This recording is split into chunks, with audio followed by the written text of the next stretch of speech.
Welcome to Impact, our holiday edition with Grammy nominees Nnenna and Pierce Freelon, who are going to talk about intergenerational music and what it means. Tonight, your host is Jason Kramer and Thornell Jones. Please begin, gentlemen. Oh, please begin. We're getting instructed what to do. How's everybody doing? We have Nnenna and Pierce still on mute, so we got to get them unmuted. Oh, here we go. Yeah, we're ready to unmute it anytime. Okay, it's time. It's time. I got to tell you, I am falling over myself with excitement for this interview for so many reasons. Obviously, going from now backwards, Monica introduced me to your first album, your first Dad last year, Pierce, and I was just like, and we will obviously get into this later, I was like so moved, that you decided to wade in the waters of children's music. But I got to go back to 2000 when I discovered your mother. Nnenna Freelon. Let me tell you, and of course we'll get into a whole bunch of stuff, but when you both received nominations this year, I was totally excited, and I thought that would make for a very interesting conversation. So here we are. Wonderful, thank you. We're delighted to be here with you, Thornell, and thank you for the support. And this is family. We're just glad to be here. That's right. That is absolutely right. This is family. And, you know, Jason and I were having a conversation yesterday after we had a really cool conversation with two classical music artists who are kind of doing something a little bit unusual. And the thing that I walked away with was that it was very heartfelt, and that's how we want these to be. We want them to be, you know, authentic, and everybody kind of coming and bringing their authentic selves. Jason has a wild sense of humor, and I tend to be a little bit nosy.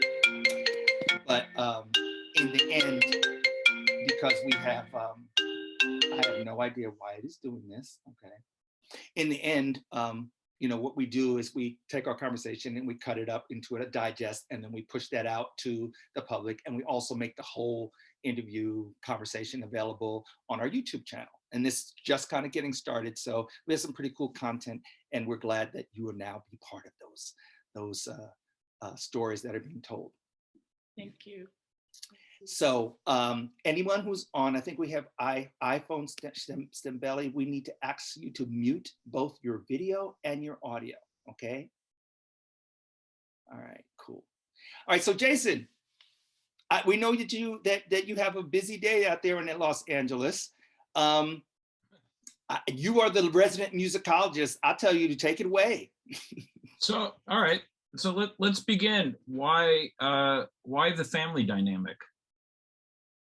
Well, we've been family a really long time, Jason. All his life. And so there is that. Right.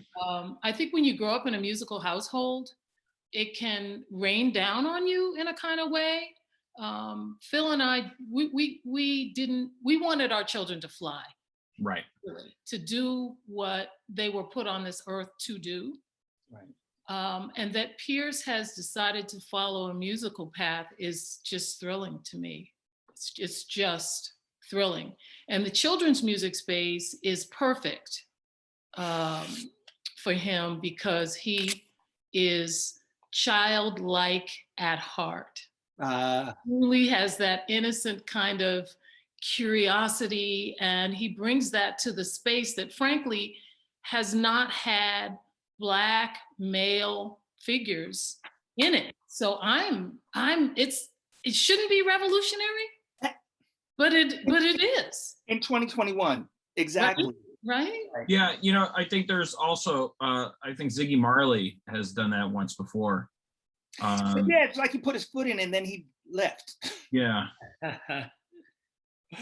I mean, and there's this to that. It's important, and the music lives on. It's not necessarily of this moment, unless the song is referencing something that's happened last week or might be going on right now, like the pandemic. I have a friend who from London, who's a Black British guy of Nigerian descent who's written a really cool children's book called Lockdown Looms.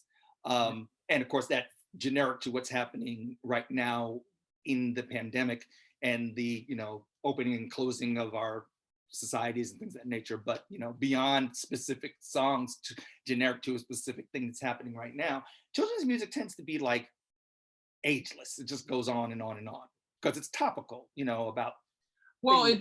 It's more than that. It's also very building of the future of people as well. Some people will call indoctrination, that have attitude issues, and other people call it education.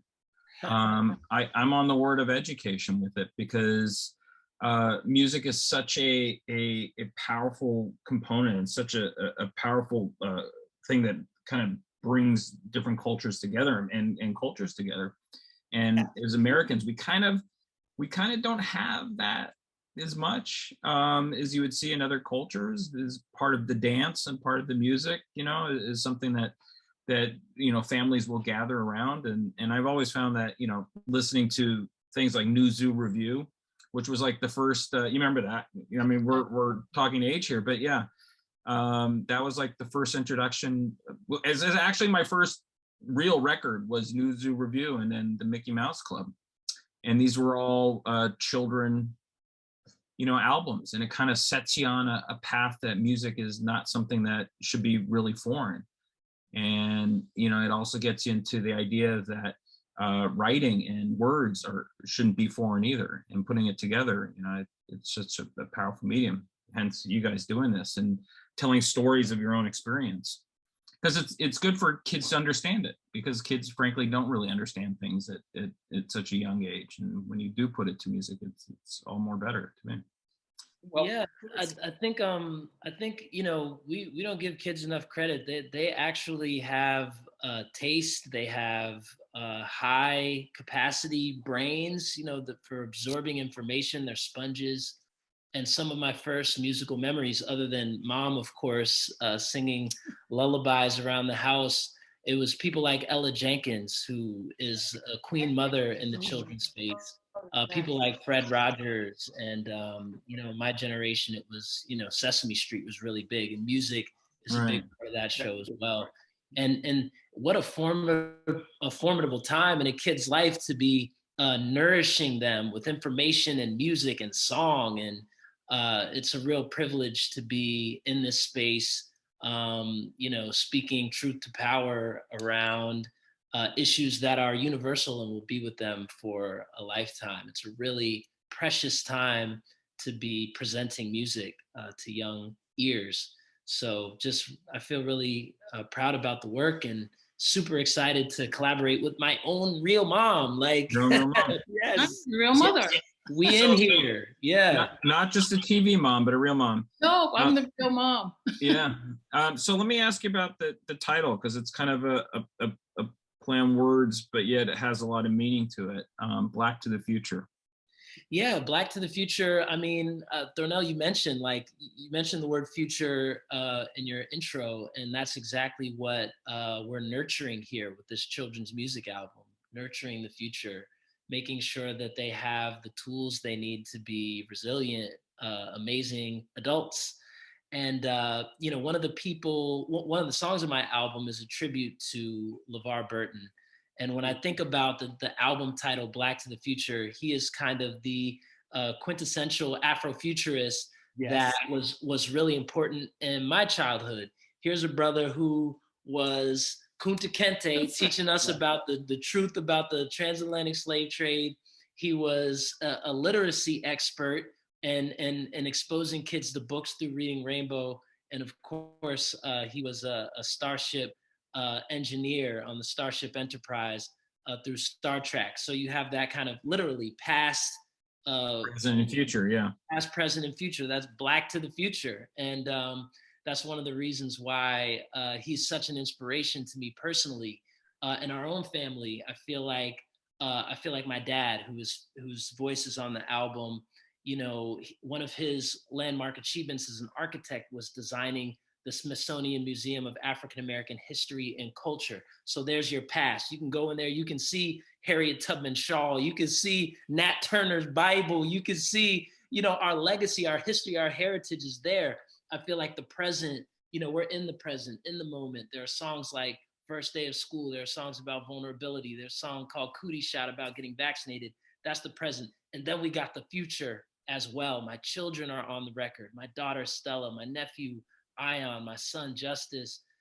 That's our future, and we need to make sure that these kids are well equipped to be able to take that baton, to take that torch and continue to sprint with it. So we can, as my grandma said, first of all, the album is full of quotes from my grandma. She used to say things like, young man, you are standing on the shoulders of giants, you need to lift as you climb. So I hope that this album is food, it's nourishing our youth so that the future will be, full of the values that help strengthen us, values like, Black excellence. Your mom, my mom's mom, Queen Mother Frances Pierce, she used to say, excellence is the standard, young man. You can't do anything half. You gotta go all the way. That's right. Because if you don't, like Harriet Tubman and all the rest of your ancestors are gonna be upset because you're standing on the shoulders of giants. So those are some of the values that we want to be project into the future. And so there you have it, Black. And children really need to see children who are brown and Black, children who feel themselves to be different and other, need to see themselves reflected in these spaces. That's just the truth. When I was little, it was Dick and Jane. They didn't look anything like me. Okay. No. I had to sort of force my own imagination of myself into that moment. And I have always said, children whose hands are holding flutes, children who are dancing, children who are practicing first position, second position, boys and girls who are practicing their theatrical lines, these are not the children who shoot you. Right. These are not the children who are violent. So we need to put the art back in the hands of the children and a way to say, this is who I am in a very positive way. As an act of self-preservation for the whole planet. Amen. Have you guys thought about making, and I don't know if you did or not, excuse me if I didn't see it, but kind of more almost like a book that goes along with the album itself? Yeah, actually, my last album, DAD, children's music album, came out in 2020. Had a song called Daddy Daughter Day on it, which is now being made into a children's picture book with little brown books for young readers. It's coming out on Father's Day of next year. Oh, that's awesome. Yeah, and I'm working on my second children's picture book now. We just delivered the manuscript this morning, actually. Really? Yeah, for copy editing. Oh, so. wow. Moving into the children's picture book space for sure. There's not a book in the works currently around Black to the Future, but I mean, my mom has a million picture book ideas constantly blossoming in her mind, and I don't see that collaboration as a far off. Yeah, that we could definitely do something. Yeah, my friend, he's in the group called Tehran and Aomari, and he just created a second wave of coloring books for Black youth, for Black kids in neighborhoods, and sells them right here in Los Angeles. And they're just, I think the difference of how, because we're so used to, like you said, see Dick run, Jane jump, and all that, and they have a specific look. And anytime we have coloring books, we have to color in what we see. Oh, how about that? And the shades of what we see. And it doesn't necessarily mean the shades of color, but what we really see. And, sometimes there's the green monster, sometimes there's whatever, for maybe white kids, they never really colored in the faces. It was just the white paper, I always love coloring books, and I think it's just such a special thing that goes along with, something like that, with like an album. When my mom was suffering from brain cancer, we actually had her color, and the coloring that she did actually helped her brain a lot. because it works along, and then there's a cerebral activity that goes along with the brain, and then hearing it with music and listening to the words, to me, is such a powerful forward idea. So hopefully that's great. Huh? It's a very powerful, you know, when you sing, when you listen to music, the left and the right hemispheres of the brain both light up.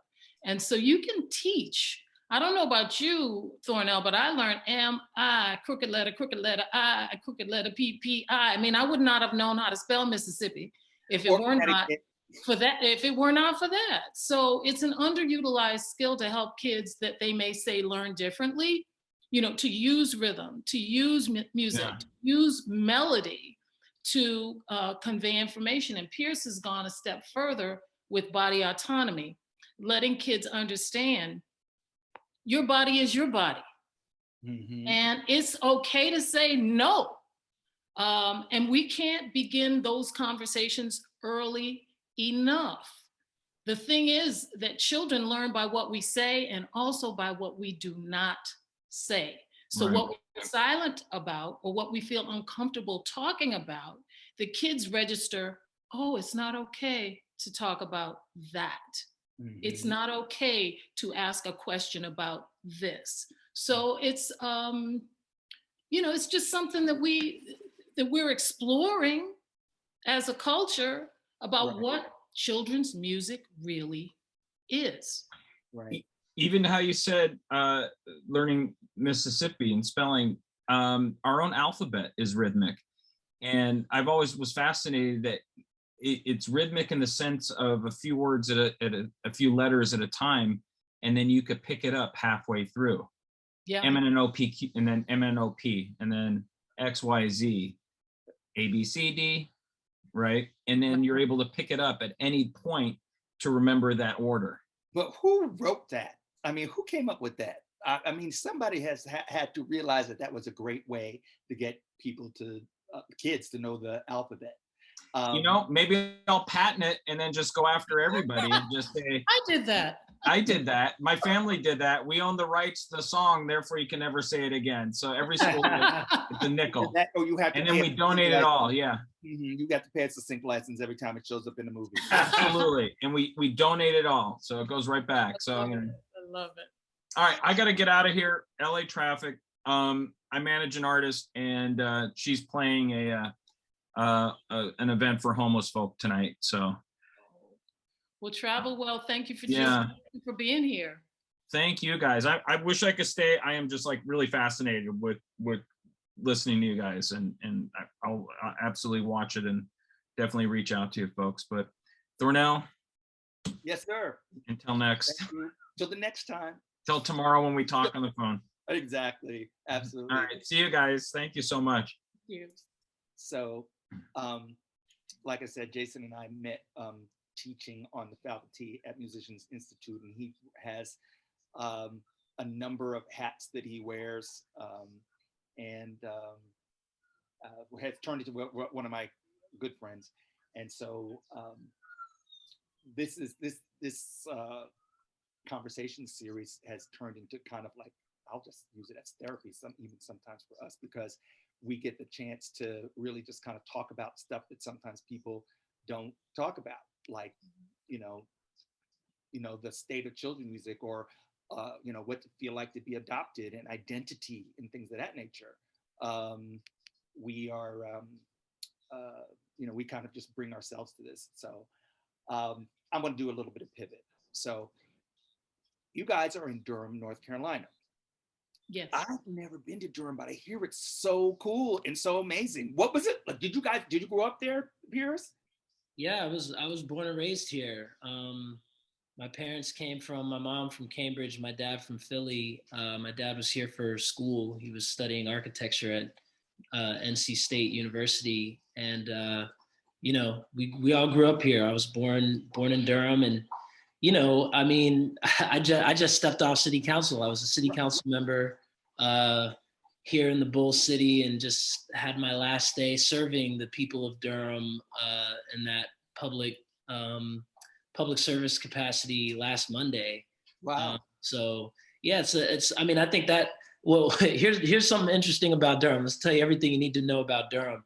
So when I was nominated for the Grammy, a couple weeks back, there was a lot of excitement, and the news media reached out and they were like, "Oh, you're not the first sitting Durham City Council member to be nominated for a Grammy." I said, "Really?" They said, "Yeah, Shirley Caesar was the first."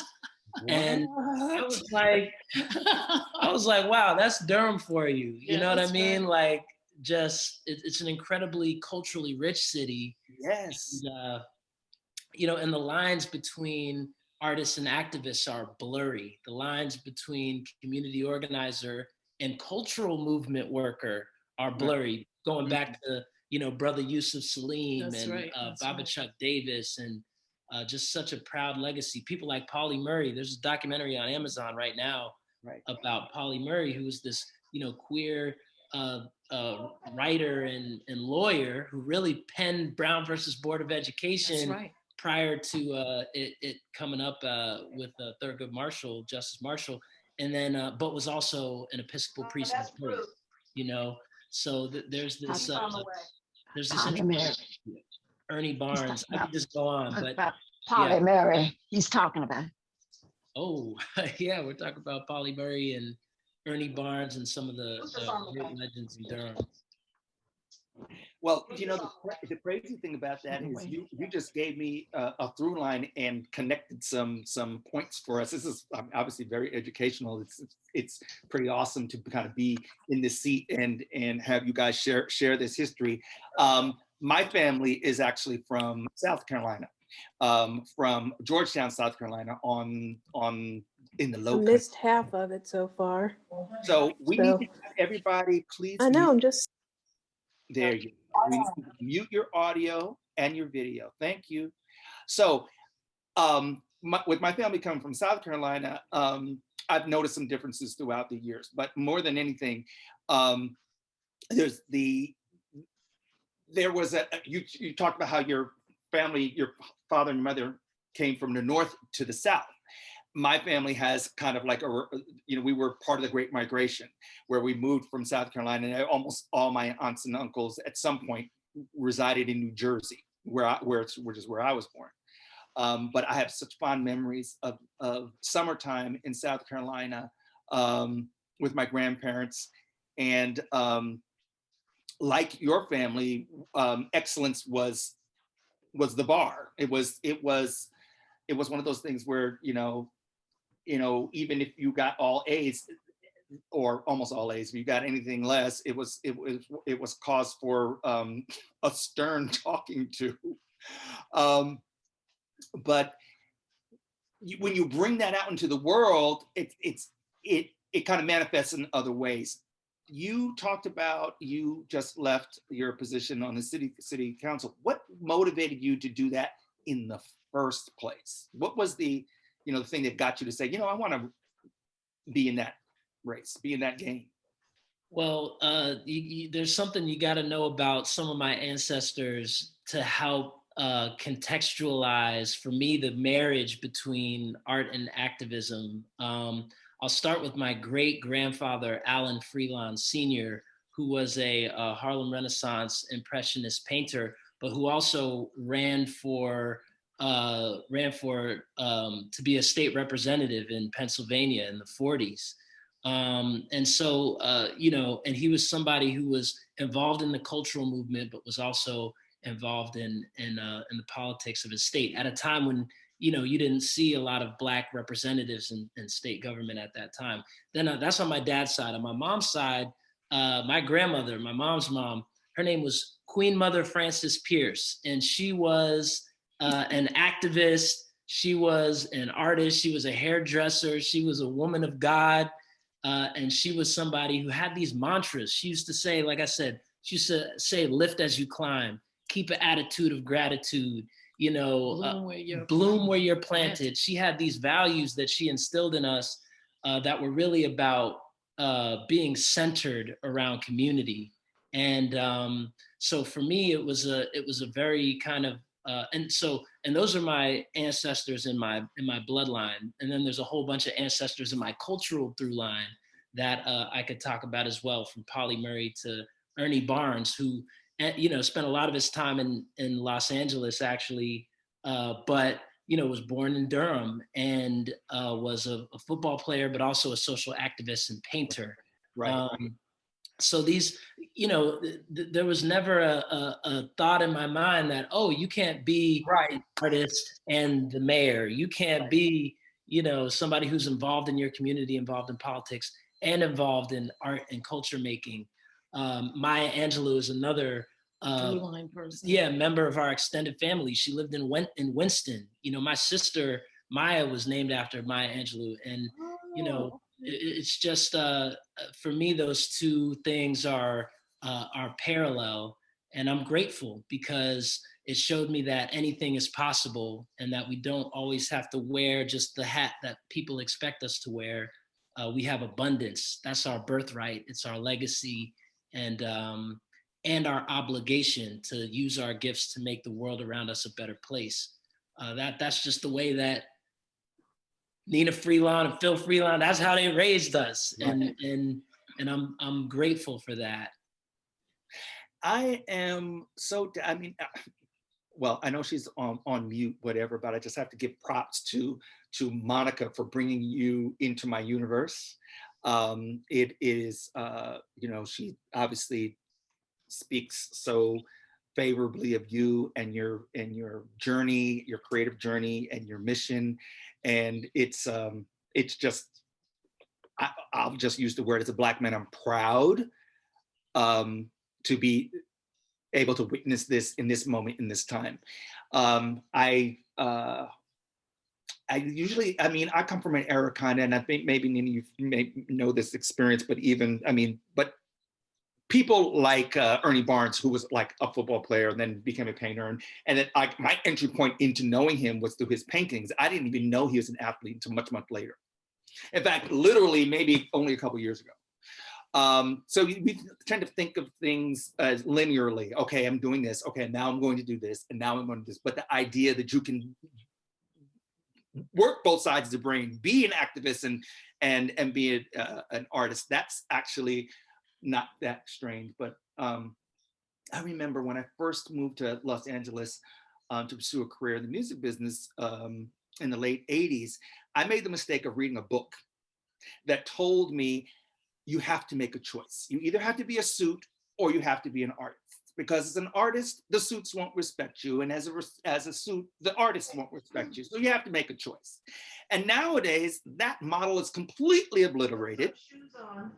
In fact, you have to be both in order to be successful, And I know it's tough to kind of like, for those people who come from another era, to pull yourself into this new space where you have to have some interest in analytics. You have to have some, even if you want to route a tour, you have to know where the audience is engaged, and, so I think it's really great to see that, you are using all parts of your gifts, all of your gifts.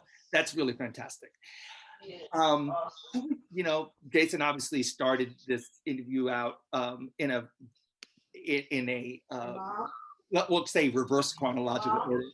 And I'm not sure who is talking. Can we actually ask you to mute? Okay, thank you. But I think it's important to know where the fruit came from. And so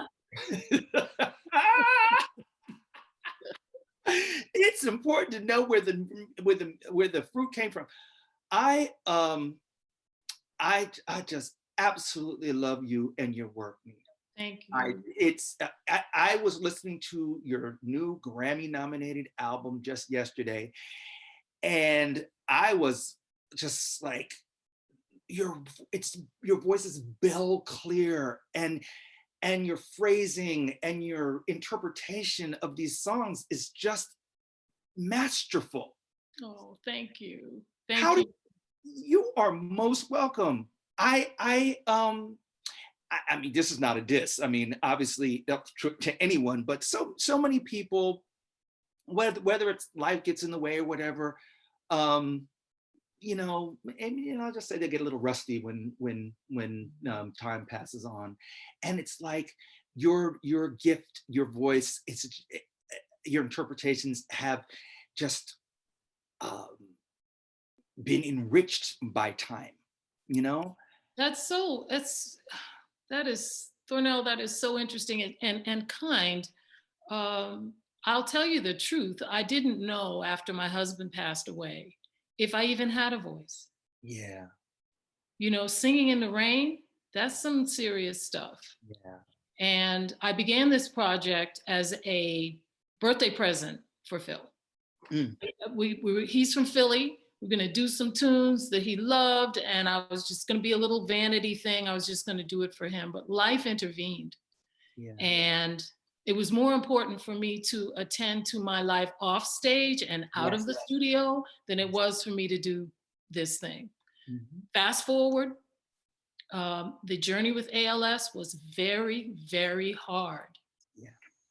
And when he did pass away, I had to ask myself, who am I now? Who am I really? A 40-year marriage?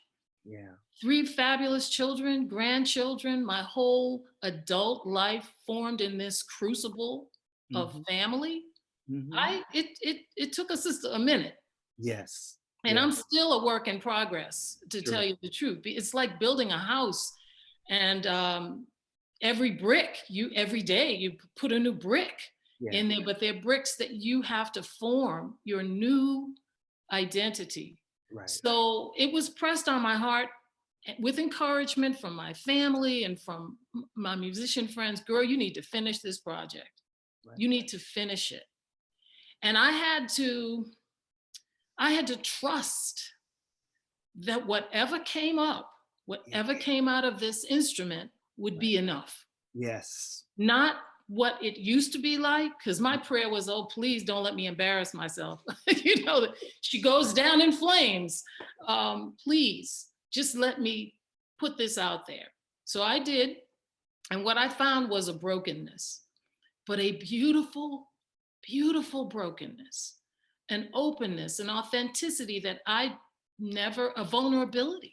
Right. That I never, you kind of like, you're standing in front of your audience, you want to show your best self.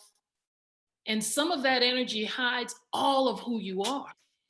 Some of that hides. And I realized I was so broken by grief that if I had to pretend I wasn't grieving and sing, can't do both.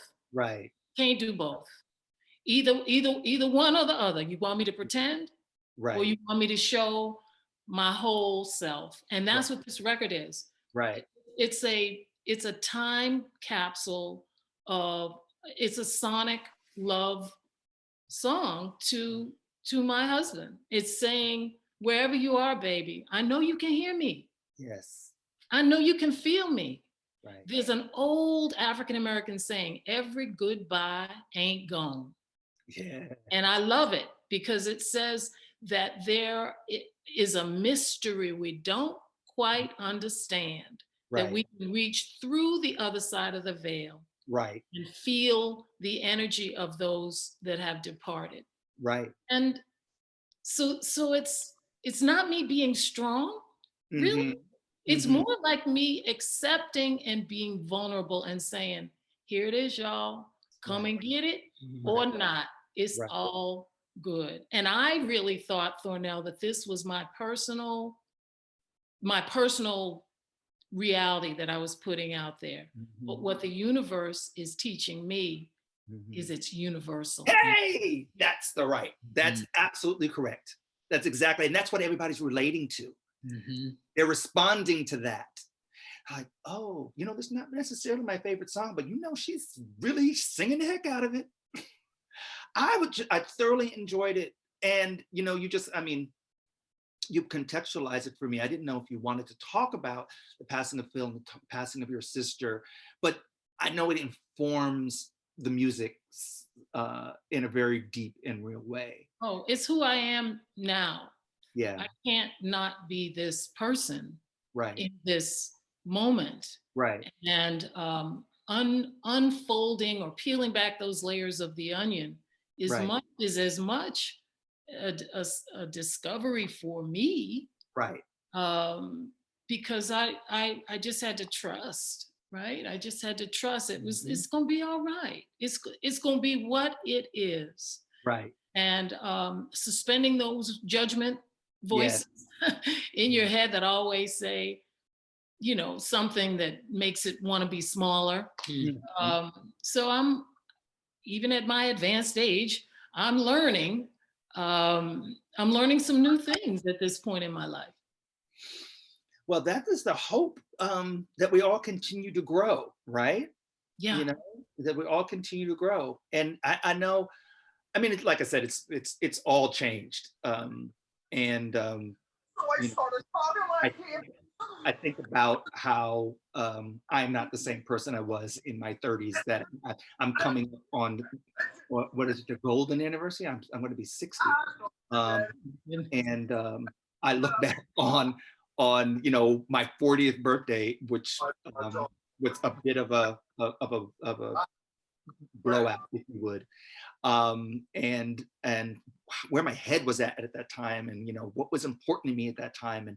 And now I'm like, you know what, not that I would change a thing, but to be in this different place is a blessing. You know, and I accept and I honor everything that you've shared with us. It's important. It's important to know that, what do they say? It's okay to not be okay. Yes. Yeah. And you know, when you look at the songs, all the songs have something to do with time. Right. Time, Oh, I noticed that. Physicists say is a made up thing anyway, but okay, let's just say they're wrong. Time in a bottle, time after time. Yes. And time became a thing when my Right. husband knew that his time was short. Right. Every second became something different. Right. The quality of the time just held a different weight. Right. So time is this thing you chase. Time, you don't have enough of it, or, you know, it can be wasted. It can, you know, just all of these different things occurred to me as really rich space to explore. Right. And some of the songs were songs that I had not really thought about in this space of mourning and grief. I hadn't thought about Ain't No Mountain High Enough as a song of resilience and hope and faith. I hadn't. But where I'm standing, Right. ain't no mountain high, ain't no valley low, ain't no river wide enough. If you need me, call me. No matter where you are, no matter how, are you kidding me? That thing right there was a mantra that I grabbed onto it. And it was like, absolutely, this is speaking to my experience at this moment. Sure. That was what was so, I mean, the sequencing was brilliant. And then I'm sorry, I haven't gone deep, but it was like when the song changed and it became Ain't No Mountain High, I was like, oh, that was brilliant. Wow,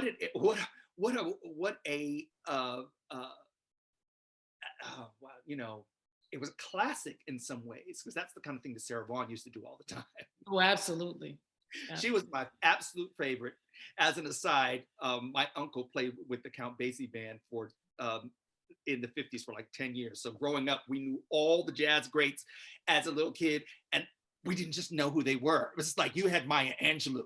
I'm jealous. Yeah. I love it. You know, so I was like, oh, well, that was classic. Wow. Okay. Very cool. Well, I'm just completely, you know, this mother-son duo is maybe that's a first. Maybe you weren't the first council person, but maybe the mother and the son being nominated in the same year, maybe that's a first. That could be a first. We've actually asked the Grammy folks to give us some sense of how rare this is, or how, you know, so they gave us some information. They don't have all the records digitized so that they can go all the way back to the beginning. So suffice it to say, it's quite a historic moment. The only person that comes close enough, we're not talking about brother, sister, or people who are in a group like the Judds. Right. But in terms of two artists, two different categories, mother, son, Right. we haven't found anything. We did find father, son. Yes. In Yes. Bob Dylan. Yeah. So we walking in high cotton. Right. It's interesting. We had a weird situation with this artist, Jeff Bradshaw, about 10 years ago now, where we put the record out and it charted in 3 places on the chart. It was like only one other time that an album had ever done that. And so that's one of the first things I think is like, you know, what's the chances of this happening? Has this happened before? So as far as I'm concerned, it's a first. It's you're both legendary in your own right, but it's a legend. But now you're legendary together. I love it. Which takes me to the opening of Pierce's new album, because he said, "Oh, come here, listen to this," and you pop in the tape, and it's her. I mean, is that contrived? Or was that really an old recording? That is a real old recording. Tell me the story of that. Yeah, so well, it goes back to my dad. We are in, first of all, right now, physically, we are in the house that my dad designed. We are living in his dream. In the physical manifestation of my dad's imagination, an architectural structure that he dreamed up. That's and he spent his last weeks and months in this house. Mm-hmm. And you know, when his mobility began to wane, you know, ALS is a disease that gradually paralyzes the body. One of the ways that I was able to travel with my dad is by picking up dusting off our old VHS tapes. And I had to go to the thrift store to buy a VCR because I ain't have one. I was like, I got all these tapes, I ain't got no way to play them. Right. So went, got my little $6.99 VCR, put these tapes in, and boom, we're able to time travel to 1992, Christmas, Durham, North Carolina. We're able to travel to Martha's Vineyard, family reunion, 95. We're able to travel to 1988, you know, Durham, North Carolina, 1522 Southwood Drive, and reminisce and vibe and experience family from his wheelchair. Right. So among the many gems that were unearthed in that process, I found this tape of my mom in New Brunswick, North Carolina. She's a teaching artist in Holden Beach. This was the year Dad was doing his fellowship at Harvard. And so 89. So the family moved to the beach for that year. And there was this tape of her singing, "No one exactly like me." I was like, yo, first of all, this is a bop. Like, this, before she got signed, you know, she still said Nnenna Freelon. You know, Chinyere is her government name. All right, okay. That's exclusive. Okay, all right. Yeah, Chinyere, it's a Nigerian name. Nnenna is also a Nigerian name. That's where I was going to ask next, but you continue. Yeah. So they're using her old school government name. I was like, I know this is old because they're still calling her, you know. And I said, Mom, what is this? She had forgotten writing it, singing it. This was just the thing that she did at a workshop in rural North Carolina. And I said, ooh-wee, I want to dust this off and wrote some vocal arrangements around it and added some music and added bass. And I was like, this has got to be the intro to my next children's music album. The theme of no one exactly like you. You're unique, you are special, you're an individual who is as different as you know, any snowflake in the universe. You know, it's an important concept. It is important, I think, for kids, and that I was able to unearth this again and I connect the finding of it, you know, to my grieving ritual. It was a part of struggling with my dad's condition and lack of mobility, and in digging, kind of just like how for you finishing the album was a part of your grieving. You know, Dad gave us so many gifts, and I try to remember to sit in gratitude for the gifts that he gave us. And the gift of family archives, was one of those gifts. And you know, I'm a hip hop dude. Like, I grew up in the hip hop generation, and some of my favorite producers, whether it's, you know, Missy Elliott or, you know, Ninth Wonder or, you know, Pete Rock, they sample records, and a lot of times they're digging through their own, it's P-Funk, it's James Brown, it's these old soul, funk, and jazz records. I was able to dig through my archives. Those were the crates that I was digging through to find the gems. And yeah, I found this never before heard Nnenna Freelon gem from 1988. Hey, am I getting paid for this? You saw the split sheet on the All right, publishing, you all on there. All So right, no. yeah, so it was great. I sampled my mom and it turned out wonderfully. It could only have happened in this moment, right? Right. Had we tried this idea out 20 years ago, it would have not been possible, right? The digital world makes this blending and mashing and creative thinking about what you want to do musically is really, it's right now, it's today. Right. Absolutely. The technology, Jason and I teach at MI, and one of the first things I do with my students is I talk about how technology has changed the music, not just how we consume it, but also how we make it, right? Absolutely. And so you're right. The idea that you could find this old VHS tape, and it was almost part of the reason why I asked whether it was contrived or not, was because it sounded so pristine. You took that old VHS tape, cleaned it up, arranged it, et cetera, et cetera, et cetera. It felt like something you had done yesterday. But I was so moved by the message, because even as grown-ups, we need to hear that message. There's no one exactly like you. You are unique. We're in, like I said, we're in a different time now, but when I was coming up, it really was about conformity and, getting a job with a corporation. And, my first job in the world was wearing a blue suit and a white shirt and working for IBM.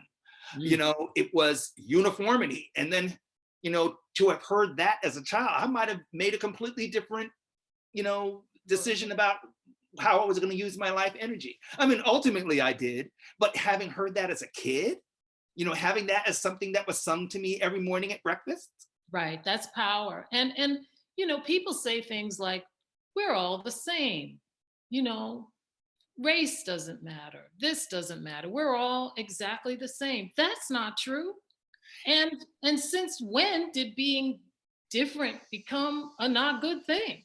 Right. I mean, nature teaches us in an explosive, if we would only look, Right. There's not a single thing that's like anything else. That's absolutely true. There's no two roses that are the same. There are no two bees that are the same. No two cows that are the same. Why are we trying to say that, even in looking at all of us, that somehow or another, we're all the same, when yet and still, we know that context informs how, we were raised. Context informs how we feel. How we look in the mirror informs how we feel.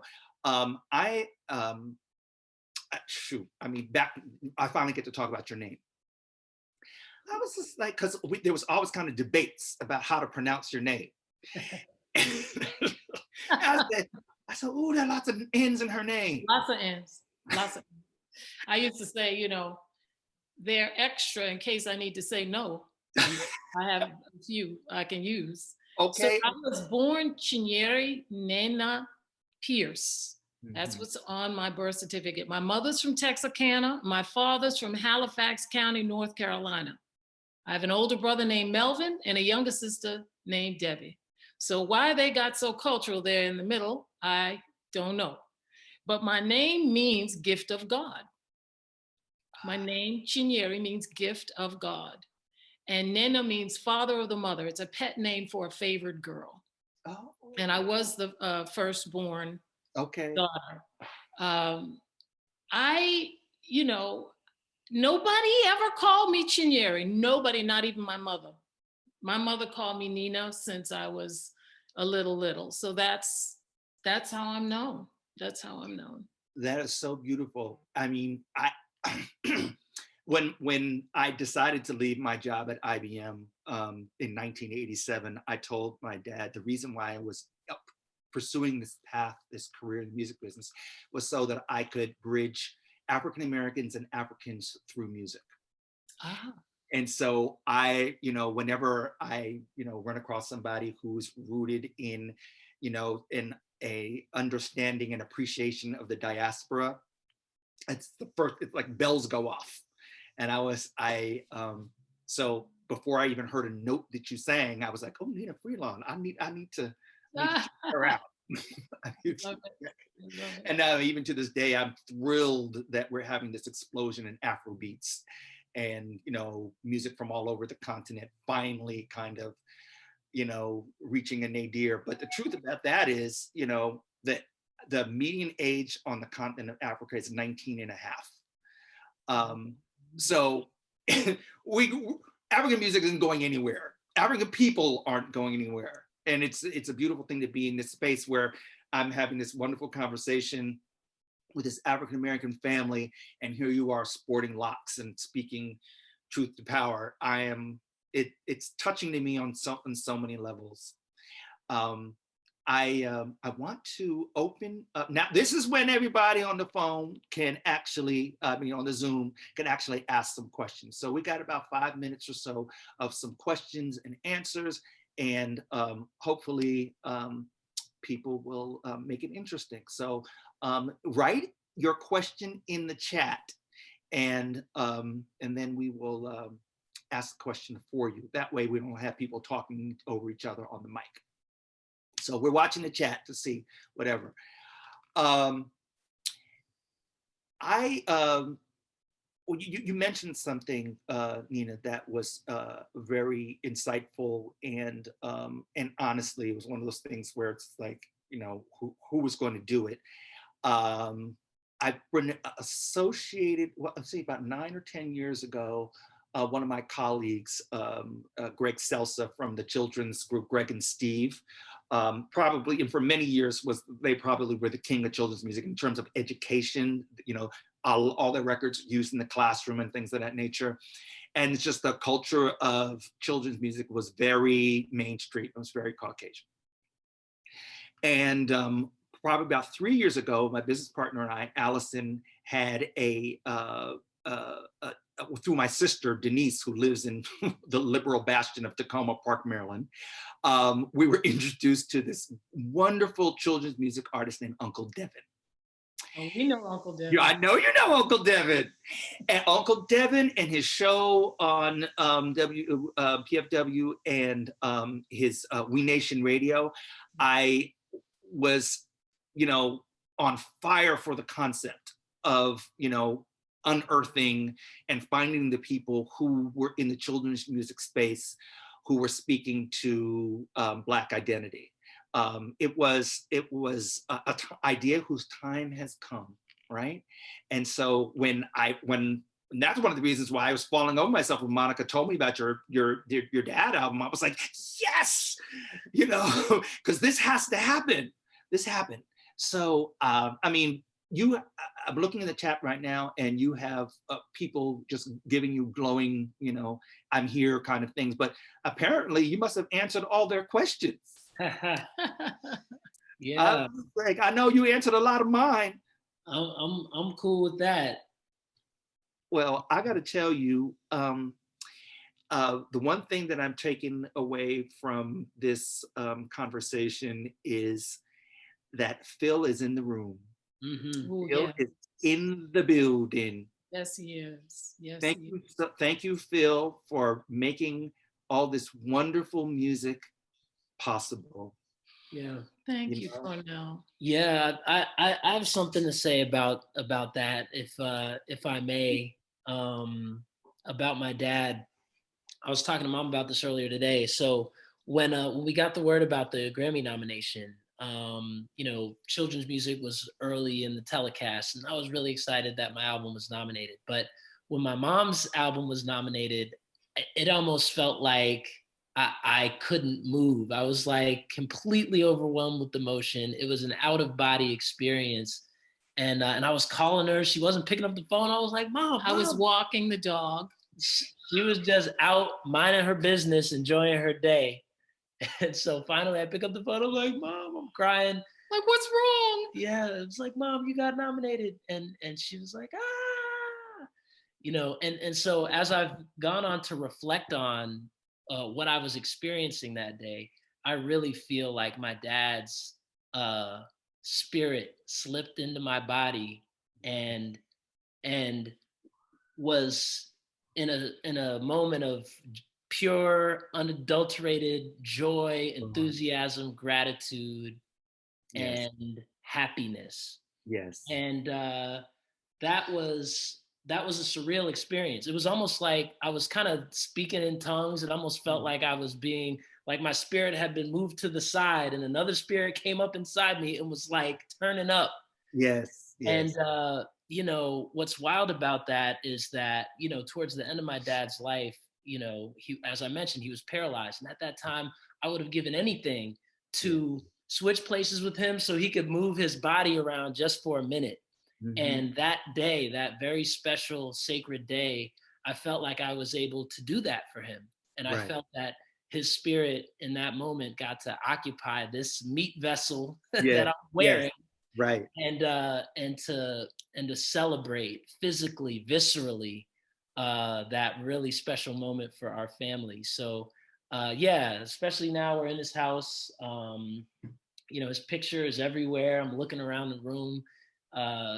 You know, I just wanted to say that I love Dad. I love you, Dad, and I felt you, and I felt his presence very, very strongly on the day that this was announced. And I just wanted to share that. We've got some family on the call, and I know some of our family members will be watching. So as soon as you mentioned his name, I just wanted to share that gift with you as he shared it with me. You see how we roll over here, Thornell? You see how we roll? I do. I think this thing right here is deeper than a Grammy nomination or Put some wax on. My mom painted this. I missed him, so I painted a picture. Yes, in a way that only you could. Oh, I miss him. Yeah. I do miss him. I miss him. I miss the physical presence. But you know what? To know that we are still in communication, and you know, some days are harder than others. Music is a sturdy vessel. Yeah. It's a wonderful, wonderful gift that I didn't have to figure out how to be creative after the fact. Right. You know, that I didn't have to figure out, where am I going to put this so that it doesn't run over every rock and pebble in my life. Right. So I'm grateful that I have music as a container for my grief. But you also, and because somebody asked this question too, because I was reading about it, and so this is our opportunity to kind of bring it to your Great Grief podcast, and you know, we wanted you to talk a little bit about that. And you know, I am an accidental podcaster. I did not start off saying I'm going to do a podcast on grief, but right after Phil passed away, I was so full of thoughts and ideas. I was speaking them into my voice memos on my phone. I was writing. It was almost like, again, a spiritual out-of-body kind of experience. I couldn't sleep at night, just thoughts, a brain on fire. Right. And I shared some of my musings with a friend of mine, and she said, "Girl, that's a podcast." And I was like, "What? This personal stuff?" Yeah. She was like, "Yeah, it's what you're dealing with. It's your story, but it is universal." Yeah. So my friends at WUNC Radio, I sent a couple of very rough edits on my phone, and they said, "Yes, we will help you. We want to partner with you." And so Great Grief, not good grief, but Great Grief, is out there in the world. We're going to do a second season that's going to premiere next year, and it's been a wonderful place for story and song. Right. I'll be in the middle of a story, and I'll break into song because I can. Because you can. Because I can, and story holds. Song holds story holds song. I mean, it's just an amazing opportunity for me to express in that way. And from what I've heard from people who have listened to it, it's different. you know, it's I don't come as a counselor because I don't have that skill set. Right. I just tell stories Mm-hmm. as I'm experiencing them, and it's been really lovely, the response that we've gotten. Really lovely. I can't think of a better way for us to put a bow on this conversation. I am here, sitting here moved. I am completely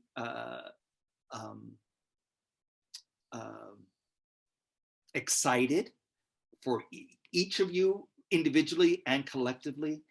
I am thrilled that you have chosen this path, Pierce, and are doing it with such quality. And, you know, the quality is undeniable. I have enjoyed just listening to your music just because. Nnenna Freelon, the jazz legend, thank you so much for Thank you. bearing your heart and sharing your experience through your music. We all needed it. We absolutely all needed it. Thank you so much. You're more than welcome. And as I always say, more to come. Mm-hmm. Mm-hmm. So thank you for joining us here on Impact. I do want to share that Jason was really upset that he had to go off to do this thing. And oftentimes after we've talked to people, he'll say, "Oh, that was okay." And he wrote me and he said, "They were great." Wonderful. Thank you. And I'd like to thank everyone. There are some dear friends and family members on the call. Yeah, and in the thank chat. you. Thank you, everybody that's come to hang out with us. And we love you. We love you. Yeah, this was really awesome. So Allison, why don't you shut us down? Thank you, everyone, for our wonderful experience with the Freelon family, Nnenna and Pierce. And I know as a mother of 4 boys, I know you are very proud, my sister. I am. And thank you, everybody, for joining us for Impact, the Holiday Edition. Have a good evening. Good night. Peace.